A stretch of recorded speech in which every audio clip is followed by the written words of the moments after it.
우리 주제표 또 감사 캠핑 같이 하겠습니다. 감사의 씨를 뿌려 행복의 열매 맺는 교회, 감사의 향기가 되겠습니다. 감사의 꽃을 피우겠습니다. 감사의 열매를 맺겠습니다. 아멘. 우리 묵상 말씀 호세아서 2장 20절 우리 세 번 같이 하겠습니다. 진실함으로 내게 장가들리니 내가 여호와를 알리라. 진실함으로 내게 장가들리니 내가 여호와를 알리라. 진실함으로 내게 장가들리니 내가 여호와를 알리라. 아멘. 이것이 우리를 향한 하나님의 본심입니다. 오늘 하나님께서 징계와 심판을 말씀하셔도 하나님의 본심을 잊지 마시길 바랍니다. 하나님께서 오늘 우리에게 주시는 말씀은 호세아서 9장 1절에서 17절까지 말씀입니다. 자, 오늘 본문을 통해서 형벌의 날, 보응의 날 이런 제목으로 말씀의 은혜를 같이 나누겠습니다. 여러분, 우리 법에는 공소시효라는 게 있습니다.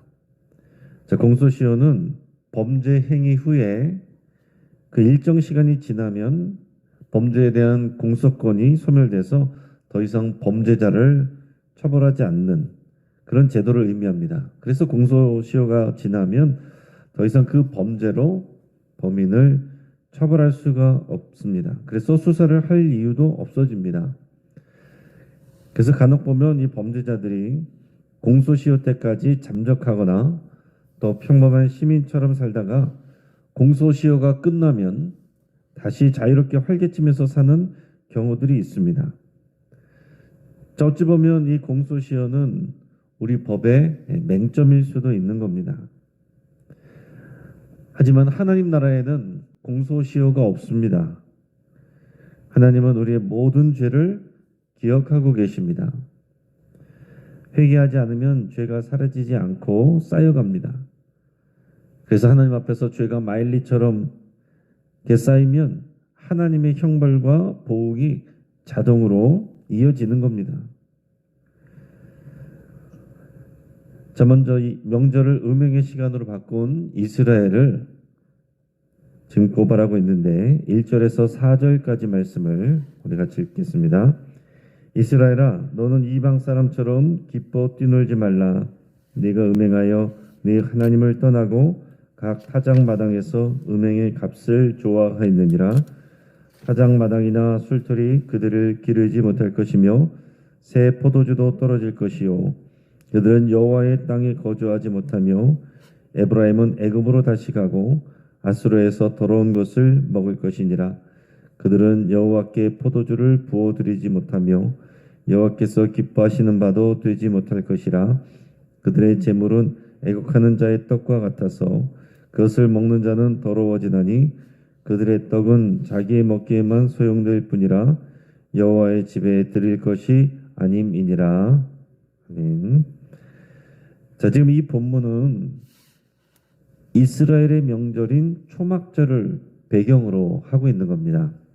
자, 이 초막절 또는 장막절이라고도 하고 또 수장절이라고도 하는 이 명절은 이제 가을 추수를 다 마치고 하나님 앞에 제사하고 예배드리는 그런 때입니다. 그래서 풍성한 곡식을 주신 하나님께 감사드리면서 원래는 예루살렘 성전에 다 같이 모여서 제사를 드렸어야 됩니다. 하지만은 이 북이스라엘 백성이 또 예루살렘 성전을 가지 못하던 상황이었습니다. 가지 못하게 왕들이 금송아지로 거기서 제사하라 뭐 그런 상황이었기 때문에 그것을 감안한다고 하더라도 최소한 타작마당에서 하나님께 감사의 예배를 드렸어야 마땅한 거죠. 자, 그런데 그들은 하나님이 복주시고 명령하신 이 날을 우상 숭배하는 음행의 날로 바꿔버렸습니다. 그들은 이방 사람처럼 뛰놀았다라고 성경이 말하고 있습니다. 타작마당에서 그 곡식을 추수하고 그 기쁨을 이방 사람처럼 뛰놀며 표현했다는 것인데 이건 무슨 얘기냐면 하나님께 감사드린 게 아니고 바알에게 감사했다는 얘기예요. 하나님께 예배한 게 아니고 바알에게 예배를 했다는 겁니다. 이 곡식을 하나님이 주셨다고 고백하는 게 아니고 바알이 주셨다 이렇게 고백하고 기뻐하고 뛰놀고 있는 겁니다. 그들은 기쁨이 넘쳤을지 모르지만 하나님은 분노로 채워지고 계신 겁니다. 여러분 지금도 마찬가지예요. 하나님이 주셨다는 것을 우리가 고백하지 아니하면 하나님 앞에 진노가 되는 겁니다. 이스라엘 백성은 바알이 자신들의 논밭에 소출을 준다고 생각했습니다. 그런 사람들이 이제 너무나도 많아졌기 때문에 다른 사람들도 다 그러는데 뭐 이게 서로가 서로에게 그런 변명의 이유가 됩니다. 하지만 남들이 그런다고 해서 나도 그렇게 하면은 내가 괜찮아지는 게 아닙니다. 나도 그들처럼 되는 거예요. 그러나 하나님은 그들의 새 포도주가 떨어지게 하실 것이라고 그랬습니다. 그들이 타작마당에서 기뻐하고 또 우상에게 기도하면 하나님께서 오히려 그 땅에 곡식이 나지 않게 하고 포도가 나지 않게 하고 그래서 새 포도주도 떨어지게 만들 것이다. 하나님께서 이렇게 말씀하는 겁니다. 그리고 그들이 거하던 땅에 거주하지 못하며 애굽으로 다시 가게 될 것이다. 다시 또 이렇게 말씀합니다. 어제도 그랬지만 이 말은 출애굽의 반대 상황이 된다라는 얘기예요. 그 이전의 상황으로 돌아간다는 얘기죠. 여러분 출애굽은 이방 나라에서 애굽에서 노예로 지내던 노예처럼 지내는 그런 시간 속에서 하나님이 건져주신 구원의 사건인데 이제 이들이 말을 듣지 아니하므로 약속의 땅에서 오히려 다시 쫓겨나서 애굽으로 들어간다. 그 이방 나라의 노예로 지내는 그 시절로 돌아가게 된다. 이런 표현입니다. 그래서 결국 나중에 그들은 아수르의 망에서 정말로 여러 나라로 흩어지게 되는 또 노예처럼 지내게 되는 그런 시간을 맞이하게 됩니다. 그래서 역사 속에서 이 북이스라엘의 10개 지파는 사라져 버립니다. 그들은 여호와께 온전한 예배를 드릴 수 없게 됩니다. 포도주를 부어 드리지 못할 것이고 드린다라고 해도 하나님이 기뻐하시지 않고 받지 않으십니다. 그리고 그들의 떡은 장례식장, 즉 여기서는 애국하는 자라고 표현되어 있는데 이 장례식장의 음식처럼 또 일반적으로 부정하게 될 것이다 라고 말씀합니다. 자, 그런 떡은 제물로 드린다고 해도 하나님이 받지 않으신다 그랬습니다. 자, 그런 포도주와 그런 떡 하나님께서 기뻐하지 않고 받지 않으신다 하는 얘기입니다. 하나님은 아무거나 드린다고 해서 다 받으시는 분이 아니에요. 나는 예배했지 그런다고 해서 다 된 게 아닙니다. 하나님이 받으실 만한 예배, 하나님의 마음에 맞는 예배, 우리가 진리를 알고 진리를 따라서 하는 예배, 그런 예배를 그때부터 지금까지 우리 하나님은 기다리고 계시고 찾고 계시고 그래서 새롭게 하나님 아버지께 예배할 때가 이미 왔습니다. 그래서 우리 하나님은 영과 진리로 예배하는 자를 지금도 찾고 계시고 오늘 이 새벽에 믿음으로 나온 여러분들이 그런 참 예배자인 줄을 믿고 또 하나님을 기쁘시게 하는 여러분들의 삶이 된 줄을 또 믿고 축복합니다. 오늘 이런 북이스라엘의 시대를 기브아의 시대와 같다라고 이렇게 말씀합니다. 우리 7절에서 9절까지 말씀을 우리가 읽겠습니다. 형벌의 날이 이르렀고 보응의 날이 온 것을 이스라엘이 알지라.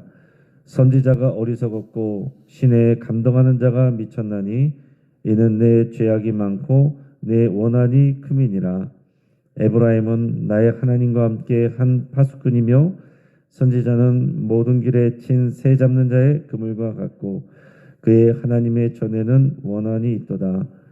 그들은 기브아의 시대와 같이 심히 부패한지라. 여호와께서 그 악을 기억하시고 그 죄를 벌하시리라. 아멘. 자, 하나님은 이스라엘에게 형벌의 날이 이렇고 보응의 날이 왔다 이렇게 선포하십니다. 자, 하나님이 계속 경고하시는 이유는요. 다시 말씀드리지만 이스라엘이 회개하고 돌아오기를 기다리시기 때문에 그렇습니다.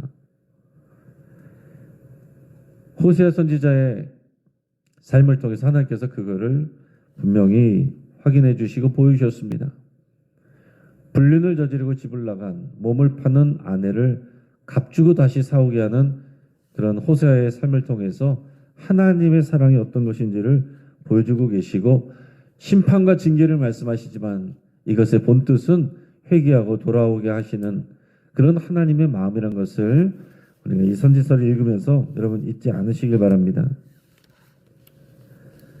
자, 그런데 이렇게 돼야 되는데 그들을 계속 백성들을 깨우치고 반성케 해야 될 사람들이 누구냐면 선지자들입니다. 하나님의 말씀을 전해야 되는데 다 호세아 선지자 같은 게 아니었습니다. 선지자들이 어리석어서 하나님의 뜻에 무지합니다. 그래서 하나님의 뜻을 올바르게 백성들에게 전하지 않습니다. 그들의 귀에 듣기 좋은 말만 해줍니다. 이런 상황을 하나님께서 기브와 시대와 같다. 기브와 시대와 같아서 심히 부패하였다. 이렇게 말씀합니다. 여러분, 이 기브와 사건은 어떤 것이냐면 사사기 마지막 부분에 나오는 그런 참혹한 사건입니다. 이 사건을 간단히 말씀드리면 이 사사 시대에 에브라임 지역에 살던 이 레위 사람이 있었는데 그의 아내가 이 베냐민 지파 기브아 지역에 머물게 될 때에 밤새도록 그 지역에 있는 베냐민 지파의 남자들에게 윤간을 당해서 죽게 됩니다. 자, 이 레위인 남편은 자기 아내의 시체를 12덩이로 나눠서 각 지파에게 보냈습니다. 그래서 이 사건으로 말미암아서 베냐민 지파와 다른 지파들 사이에 전쟁이 났는데 당연히 베냐민 지파가 다른 연합 지파에게 질 수밖에 없죠. 그래서 이 베냐민 지파의 거의 모든 남자가 죽게 됐습니다. 그러니까 어떻게 됩니까? 이 베냐민 지파가 없어지게 돼버렸어요. 없어질 상황이 됐습니다. 그러니까 그제서야 다른 지파들이 이러면 안 되겠다. 그래서 이 베냐민 지파를 존속해야겠다 해서 실로에 나와서 춤추던 여자들을, 실로라는 지역에 나와서 춤추던 아가씨들을 납치를 해가지고 강제로 베냐민 지파에 남아있는 또 청년들과 강제로 결혼하게 하는 그런 소동이 있었어요. 자, 그야말로 자기 오른 대로 마음대로 행동하는 그런 암흑 같은 시대가 이 기브와 시대라고 지금 말씀하는 그 시대입니다. 하나님을 알지도 못하고 각자 자기 소견에 오른 대로 마음대로 행동하는 그런 때란 얘기예요. 그런데 하나님은 지금 북이스라엘의 상태가 바로 그때와 같다. 이렇게 말씀하고 있는 겁니다. 지금 그만큼 지금 상태가 심각하다 하는 것입니다. 또 더 나아가서는 하나님께서 바알볼 사건을 언급을 하십니다. 우리 10절 말씀 같이 읽겠습니다. 옛적에 내가 이스라엘을 만나기를 광야에서 포도를 만난같이 하였으며 너희 조상들을 보기를 무화과나무에서 처음 맺힌 첫 열매를 봄같이 하였거늘 그들이 바알볼에 가서 부끄러운 우상에게 몸을 드림으로 너희가 사랑하는 우상같이 가증하였도다. 아멘. 자, 이 출애굽 사건 때 그때로 돌아가서 또 하나님께서 말씀하시는 겁니다. 옛적에 이스라엘을 만날 때 하나님께서 그 백성을 이제 출애굽시키고 그 백성과 언약을 맺으시고 이제 그들을 향한 하나님의 비전을 주시면서 하나님의 역사를 이루어가실 그때 그 이스라엘을 보면서 하나님의 마음이 어땠냐면은 마치 광야에서 포도를 만난 것처럼 기쁘게 여기셨다 그랬습니다. 네, 표현이 너무 아름답죠. 광야에서 포도를 만난 것처럼 이런 그 목마른 상황에서 포도를 만나면 얼마나 기쁘겠습니까? 또한 무화과나무에서 처음 맺힌 첫 열매를 보는 그런 마음이었다. 얼마나 사랑스럽고 예쁘고 또 귀하게 여겼겠어요. 하나님께서 이스라엘을 그렇게 여기셨다는 겁니다. 하나님께서 우리를 볼 때도 그렇게 여기시는 거예요. 광야에서 만난 포도처럼 또 무화과에서 처음 맺힌 첫 열매처럼 우리를 보면서 사랑스럽게 너무나도 기뻐하시는 그게 우리 하나님의 마음입니다. 그렇게 귀하게 여겼는데 이스라엘이 어떻게 했냐면 바알볼에 가서 부끄러운 우상에게 몸을 들인 적이 있습니다. 그걸 바알볼 사건이라고 그래요. 여러분 생각해 보시기 바랍니다. 우리가 누군가를 존귀하게 여기고 사랑스럽게 여기고 소중하게 대했는데 그 사람이 나를 배신하고 또 고마워하지도 않는다면 우리가 어떤 마음이 들겠습니까? 당연히 배신감에 또 몸서리를 치고 또 분노하고 진노하게 되겠죠. 여호와 하나님이 지금 그런 마음으로 진노하고 계신 겁니다. 이 바알볼 사건은 오래전에 이 부올이라는 지역에서 이스라엘 백성이 약속의 땅에 들어가기도 전에 바알 숭배자들과 함께 음행하고 먹고 마시다가 하나님께 큰 징계를 받았던 그 사건이죠. 지금 이스라엘 백성의 모습이 바로 그렇다는 겁니다. 여러분, 하나님은 양다리 걸치는 것을 제일 싫어하십니다. 하나님께도 예배하고 우상에게도 예배하는 것, 그것은 간음이죠. 불륜입니다. 바알 숭배는 하나님께 드리는 거룩한 제사와 달리 음행이 가득합니다. 하나님은 이 바알 숭배를 가증하게 여기고 미워하십니다. 그래서 이스라엘 백성에게 말씀하시기를 누구를 예배하고 누구에게 제사를 드릴 건지 정하라고 분명히 하라고 말씀을 하는 겁니다. 자, 레위기 26장 다시 말씀드리면 하나님과의 언약 관계에 충실하지 못하면 그 언약 관계는 파괴되게 되는 겁니다. 그럴 때 바로 하나님께서 파괴하는 것이 아니고 거기에 따른 징계의 3단계가 있습니다. 처음에는 기근이고, 둘째는 수탈이고, 셋째는 포로가 돼서 다른 나라로 끌려가는 겁니다. 지금 하나님께서는 앞부분에서는 이 기근에 대해서 말씀하셨고, 이제 뒷부분에서는 이 세 번째 포로가 돼서 다른 나라로 끌려가게 되는 것까지를 말씀하고 있습니다. 자, 우리 17절 말씀을 같이 읽겠습니다. 그들이 듣지 아니하므로 내 하나님이 그들을 버리시리니 그들이 여러 나라 가운데에 떠도는 자가 되리라. 아멘. 그럼 이런 말씀이 나오면 여러분 항상 레위기 26장의 세 번째 징계의 단계구나. 정말 갈 때까지 갔구나. 여러분 이렇게 생각을 하셔야 됩니다. 하나님이 복 주실 때는 땅을 주시고 거기에 정착하게 하시는데 하나님께서 그 언약이 파괴된 상황에서 거두실 때는 그 땅에서 뽑아내서 흩어지게 하시는 거예요. 자, 이제 말씀을 정리합니다. 여러분 우리는 죄를 잊어버릴 수 있습니다. 공소시효가 지났다고 말할 수 있지만 하나님께는 공소시효가 없습니다. 하나님은 우리가 회개하기 전까지는 모두 기억하고 계십니다. 지금 상황에서 북이스라엘은 눈에 뵈는 게 없는 것 같은 그런 상황입니다. 하나님의 절기를 우상 숭배하는 음행의 장소로 바꿔버렸습니다. 그래서 지금 이스라엘 백성의 지금 상황을 하나님께서는 마치 사사시대 기브아 사건 때와 같다. 또 바알부올 사건 때와 같다. 지금 그렇게 말씀하고 있습니다. 하나님은요 언약에 충성스러운 자들을 사랑하시고 복 주십니다. 언약 관계에 하나님이 주시는 복은 이미 다 연결이 돼 있어요. 복 받으려고 애쓰고 수고하고 노력할 게 아니고 언약 관계에 충실하려고 노력해야 됩니다. 그러면 복은 당연히 따라오게 되는 겁니다. 중요한 것은 재물과 복이 아니에요. 그것을 주시는 하나님이 중요한 것이고 하나님의 마음을 아는 것이 중요한 것이고 하나님과의 믿음의 관계를 이어가는 것이 중요한 겁니다. 자, 예수님은 하나님과 재물을 겸하여 섬길 수 없다라고 그랬습니다. 여전히 우리들에게도 경제적 어려움이 올 때가 있고 도전이 올 때가 있고 시험될 때가 있습니다. 교회는 구태의연해 보이고 세상은 매력적으로 다가올 수 있습니다. 그렇게 보이기가 쉽습니다. 세상 밖으로 나가서 교회를 보면 그냥 없어 보이고 별것 아닌 것처럼 보입니다. 그럴 때마다 여러분 살아계신 하나님을 기억하시고 하나님께서 말씀하신 형벌의 날, 보응의 날을 기억하시길 바랍니다. 그들을 하나님이 징계하신다는 사실을 기억하시길 바랍니다. 여러분이가 복을 추구하는 인생이 아니라 복을 주시는 여호와 하나님과 거룩을 추구하는 우리들의 삶이 되기를 주의 이름으로 축복합니다. 같이 한번 기도하겠습니다.